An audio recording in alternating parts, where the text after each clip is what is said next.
Hello বন্ধুরা, বর্ণিতাস lifestyle ব্লগে আরও একটা নতুন ব্লগে তোমাদের ওয়েলকাম। তো তোমরা থাম্বনেল দেখে বুঝেই গেছো, হ্যাঁ, দিনটা ছিল স্বাধীনতা দিবস ৮০তম।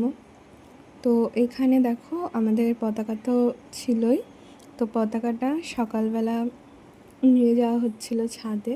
আর এই যে ফুলগুলো দেখছো, ফুলগুলো বাবা পতাকাতে বেঁধে দিচ্ছিল। বাবা হয়েছিল মানে ফুলগুলো পড়বে, বাট সেই জিনিসটা হয়নি।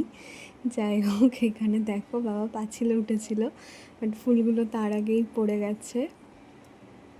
তো এবার আমরা নিজেদের গলায় গান করেছিলাম, এই গানটাও চালাই अधिनायक जय हे भारत भाग्य विधाता पंजाब सिंधु गुजरात मराठा द्राविड़ उत्कल बंगा विंध्य हिमाचल जमुनार गंगा उच्चल जलधि तरंगा तब शुभ नामे जागे तब शुभ आशीष मागे गाहे तब जय गाथा जनगण मंगलदायक जय हे भारत भाग्य विधाता जय हे जय हे जय हे जय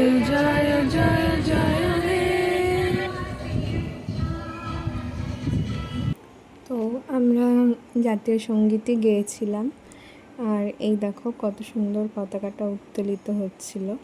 আর মা যেতে পারিনি, তার কারণ হচ্ছে মা এখানে ঘরের পুজো দিচ্ছিল। এই যে ঠাকুর, সব ঠাকুরকে পুজো দেওয়া হচ্ছিল। যাই হোক, তারপরে বিকেলবেলা বড়মশাই তো এই আমুলের একটা আইসক্রিমের বার নিয়ে আসলো, মানে জানতাম না, আমি ভেবেছিলাম এমনি এসছে বড়মশাই, তো তারপরে দেখি যে আইসক্রিম নিয়ে এসছে, একটা সারপ্রাইজ ব্যাপার চলে এসেছিলো। যাই হোক, আর আইসক্রিমটা খেতে খুব সুন্দর ছিল। আর আমার ফেভারিট মানে বাটারস্কচ, আমার খুব ফেভারিট, আর বাটারস্কচই এনেছিল। যাই হোক, চলো, দিনটা এত সুন্দর কাটালাম। তোমরা কেমন কাটালে? ও, তোমাদের তো একটা কথা বলতে ভুলেই গেছি, এই দেখো আমরা লজেন্স পেয়েছিলাম। সেই ছোট্টবেলার কথা মনে পড়ে গেল। আগে যখন স্বাধীনতা দিবসে আমরা পাড়ার ক্লাবে, তারপরে স্কুলে যেতাম, আমাদেরও লজেন্স বিস্কুট দিত।